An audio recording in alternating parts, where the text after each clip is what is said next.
Hello friends, मैं संतोष आपके अपने संतोष वर्मा ब्लॉग में स्वागत करती हूँ। आशा करती हूँ आप सभी स्वस्थ होंगे, मस्त होंगे और खुश होंगे। तो सभी बहनों को राधे राधे और बच्चों को प्यार। और मैं बना रही हूँ कढ़ी और शाम का है वक्त। तो शाम के वक्त पे मैं कढ़ी बना रही हूँ। और ये कढ़ी मेरे घर में सभी को पसंद है क्योंकि ये है बथुए की कढ़ी। तो बथुए की कढ़ी गर्म भी होती है और हेल्दी भी होती है क्योंकि इसमें ग्रीन वेजी डलती हैं, वेजिटेबल जो होती है। तो बस वही डलती है, इस वजह से ये काफ़ी हेल्दी रहती है। और वैसे भी कढ़ी तो सभी को पसंद होती है, इसीलिए शाम के वक्त में सब बैठ के एक साथ खाना खाते हैं तो अच्छा लगता है। और सुबह के टाइम पे तो देखो ऐसे ही खाना खपता है क्योंकि बच्चे स्कूल चले जाते हैं, दोपहरी में आते हैं, फिर ट्यूशन जाते हैं, तो इतना कहाँ उन्हें समय मिल पाता है जो उनके लिए। और दिन भी इतने छोटे होते हैं ना कि जो उनके लिए सुबेरे बन जाता है वही बेचारे बच्चे शाम तक चला लेते हैं। तो ऐसा कुछ नहीं है कि हाँ सवेरे ही बना सकते हैं कढ़ी, क्योंकि सवेरे सवेरे इतना टाइम नहीं हो पाता है जो हम कढ़ी बनाएं। कढ़ी बनाने में काफ़ी समय लगता है, तो इसीलिए शाम को बना दे रही हूँ। और शाम को तो बच्चे भी और हस्बैंड भी सभी बैठ के खाना खाते हैं एक साथ, तो अच्छा भी लगता है। गरम गरम रोटियाँ सेकते रहो और खाना देते रहो सबको। तो बस बथुए की कढ़ी बनाने में वैसे तो कुछ नहीं है, लेकिन अगर जिसे नहीं आती है मैं बता दे रही हूँ कि अच्छी तरह से बथुए को साफ़ कर लीजिए और साफ़ करने के बाद में धो लीजिए और सरसों का तेल डाल के और जो भी मसाले वगैरह डालने हैं वो डाल डूल के और इसमें बथुए को छोड़ दीजिए। और छोड़ने के बाद में थोड़ी देर के लिए पकाइए और पकाने के बाद में इसमें जो हमने बैटर तैयार किया है बथुए उसका, बेसन का और मठे का, तो बस उसे ही डाल दीजिए और बन गई हमारी कढ़ी। और नमक सबसे लास्ट में गिरना, क्योंकि नमक से कहते हैं कि नमक से जल्दी फट जाती है। अब फटती है या नहीं फटती देखो ये तो मुझे पता नहीं, लेकिन हाँ जैसे बड़ों ने सिखाया हमने वैसे ही माना। और अभी तक इस चीज़ को ट्राई भी नहीं किया है क्योंकि देखो अब फट गई तो नुकसान हो जाएगा और फिर गुस्सा करेंगे, क्योंकि देखो बहुत आज के टाइम पे मेहनत से सब चीज़ आ रही है। तो इसीलिए सबसे लास्ट में जब उबाल आ जाएगा तब डालूंगी इसमें नमक, और वो मैं डाल चुकी हूँ आपके सामने। तो बस अब ये आराम से धीरे धीरे पकेगी। और जो मैंने इसमें मक्खन निकाला है उसका भी मैंने घी तैयार कर लिया है, तो बस अब घी भी पकाऊँ उसमें बर्तन में करके रख दूँगी। जो मैंने डिब्बा बना रखा है तो उसी में पलट के रख दूँगी। और मानो सच इतना घी इकट्ठा हो गया है ना इस बार तो, कि बहुत ही अच्छा दूध आया है। और देखो ये इतना बड़ा डिब्बा है 10 लीटर का, और ये इतना हो गया है। और एक 10 लीटर का डिब्बा घी का भरा हुआ रखा है। तो 10 लीटर के में ज़्यादा नहीं कह सकते, तो 6-7 किलो तो घी आ ही गया होगा, क्योंकि जमने से और पतले घी में फ़र्क होता है। तो इसीलिए, और ये कितना अच्छे से जम रहा है। तो पहले इतना हो गया था, खपते खपते इतना हो गया। तो इसीलिए मैं आप लोगों को बताती हूँ ना कि मैं सिर्फ सरसों के तेल का इस्तेमाल सब्जी छोंकने के उसमें करती हूँ, जो सूखी सब्जियाँ बनती हैं उसमें। बाकी दाल वगैरह में, पराठों में तो मैं सब देसी घी का इस्तेमाल करती हूँ, क्योंकि देसी घी मेरे घर काफ़ी रहता है। तो मुझे इतनी कोई चिंता वाली बात नहीं रहती देसी घी की। और देखो कितना निकला है, 2 किलो का तकरीबन तो ये होगा, और दो नहीं तो 1.5 किलो तो कहीं नहीं गया। तो बस इसी तरह से घी निकाल लेती हूँ इकट्ठा। और देखो अपने घर में कोई भी चीज़ होती है उसकी बरकत ही अलग होती है। बाज़ार से ले आओ सामान, मैं ये नहीं कहती कि सब घर में ही निकालती होंगी, लेकिन बाज़ार से लाने में उतनी बरकत नहीं रहती है। लेकिन जो घर में चीज़ निकलती है उसकी तो बात ही अलग है। और ये जो नीचे नीचे का घी है ये मैं अभी रेगुलर वाले डिब्बे में पलट लूँगी, क्योंकि इसमें काफ़ी पानी वगैरह रहता है, तो ये सब रेगुलर वाले डिब्बे में काम में आ जाता है।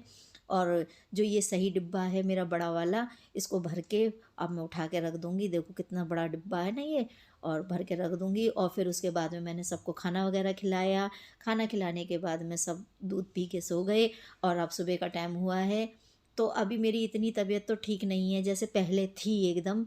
इतनी नहीं है क्योंकि दोबारा से सर्दी पड़नी शुरू हो गई है, और मेरे लिए अभी डॉक्टर ने मना भी कर रखा है काम के लिए। तो बस मैं दवाई वगैरह ले रही हूँ और लेने के बाद मैं आराम भी करती हूँ। तो बच्चे भी मेरे साथ काम करा देते हैं, जो वज़न का काम होता है वो बच्चे कर लेते हैं, और मैं जो हल्का हल्का काम होता है वो कर लेती हूँ। और देखो मेरी छाप जो है आंटी पे भी पड़ गई है, जो काम करने आती थी वो भी बेचारी काफ़ी दिनों से बीमार हैं। आई थी मेरी मदद कराने के लिए, खुद भी वो बीमार पड़ गई हैं। अब बताओ कैसी बात है, मैं समझ नहीं पा रही कि उनके लिए मैं क्या कह सकती हूँ। लेकिन अगर वो ज़्यादा बीमार रहीं तो मुझे हटाना पड़ेगा उनको, क्योंकि देखो मैं बीमार को नहीं रख पाऊँगी, वो बेचारी इतनी परेशान है। तो मैं उन्हें नहीं रखूँगी, मना कर दूँगी कि आंटी आप जब तक ठीक नहीं हो जाओगी तब तक आप रहने दो। और जब ठीक हो जाएँगी फिर आ जाएँगी। तो कोई ऐसी ज़बरदस्ती वाली बात तो है नहीं कि काम वही करेंगी तभी घर का काम होगा। अब तो मैं इतनी ठीक हूँ कि हाँ, घर का काम कर सकती हूँ। और यहाँ पे कार्ड देख रही हूँ मैं शादी के, क्योंकि जो भी कार्ड आते हैं मैं टेबल के नीचे ही रख देती हूँ।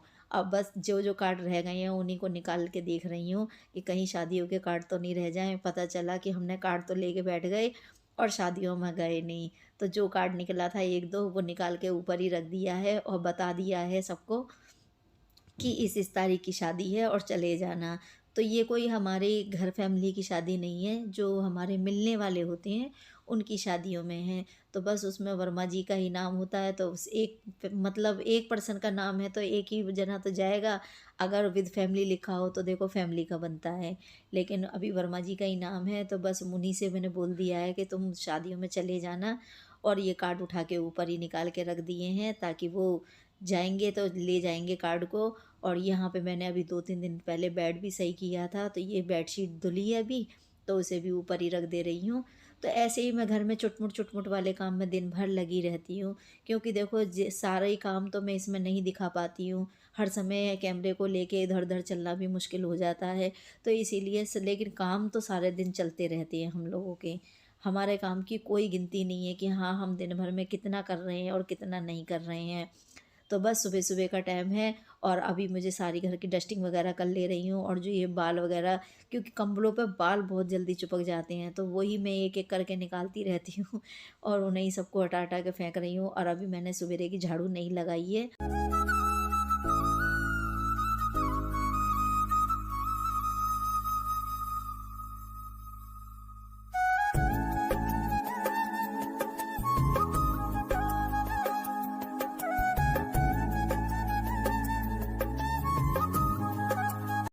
तो सोच रही हूँ कि झाड़ू लगाने से पहले डस्टिंग वगैरह कर देती हूँ, जिससे कि धूल मिट्टी उड़ेगी तो वो नीचे ही ज़मीन पे बैठ जाएगी। और वैसे अब कोई धूल का काम इतना हो भी नहीं रहा है, क्योंकि पुट्टी वाले भैया अकेले लगे हुए हैं, वो धीरे धीरे अपना पुट्टी खींचने में लग रहे हैं नीचे। तो इतना कोई धूल मिट्टी का काम भी नहीं हो रहा है। तो बस धीरे धीरे अपने एक एक जगह की सफाई कर रही हूँ। और इस सफाई करने का तो कोई वैसे मेरा मतलब नहीं बन रहा, क्योंकि घर में पूरे में ही वाइट वॉश होएगा तो सारा ही गंदा तो जितना भी है सब साफ़ हो ही जाएगा जब। लेकिन फिर भी इंसान जहाँ रहता है वहाँ की साफ़-सफ़ाई करना उसका धर्म बनता है। तो इसीलिए जितना हो सक रहा है उतनी साफ़-सफ़ाई मैं कर ले रही हूँ। बाकी तो जब व्हाइट वॉश होगा तब साफ़ हो ही जाएगा। और उसके बाद में मैंने पहले बर्तन वगैरह माँजे थे, फिर उसके बाद में मैंने आटा लगाया मेथी का। और अब आ गई बच्चों को नाश्ता बना के देने के लिए, क्योंकि फिर वो बच्चे स्कूल जाएँगे।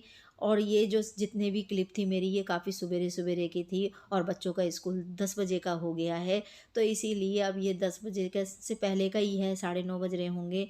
तो ये मैं मेथी के पराठे बना के दे रही हूँ उनको, और वो खा-खा के चले जाएँगे और उनका लंच भी पैक कर दूँगी साथ में, तो वो ले भी जाएँगे। तो मैं आपको बता रही हूँ, इसीलिए बता रही हूँ क्योंकि ना जो वो सवेरे नाश्ता ले जाते हैं 2-2 3-3 पराठे और 2 पराठे खा के चले जाते हैं, तो उनका सारा दिन इसी में निकल जाता है। तो इसीलिए वो खाना वगैरह आके खाते नहीं हैं, बस दूध ले लेते हैं और फिर ट्यूशन चले जाते हैं। और यहाँ फिर मैंने बथुआ भी उबलने के लिए रख दिया, शाम का वक्त हो गया है तो बथुआ उबलने रख दिया, इधर दही जमने के लिए रख दिया है और इधर सब्जी भी बनने के लिए रख दी है।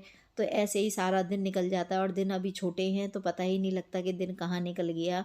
और यहाँ पे मेरी कटहल की सब्ज़ी तैयार हो रही है, तो बस ये भी हो जाएगी तैयार। और इधर और भी काम चल रहे हैं, मैंने आटा भी लगा के रख दिया है, दूध भी पलट करके रख दिया है। तो ऐसे ही सारे दिन के जो भी रोज़मर्रा वाले काम होते हैं वो हम लोग करती रहती हैं। और आज मुझे थोड़ी-सी कढ़ी बच रही है तो वर्मा जी कहने लगे कि मुझे उसकी रोटी बना के देना बाजरे की। तो ये बाजरे का भी आटा लगा के रख दिया है।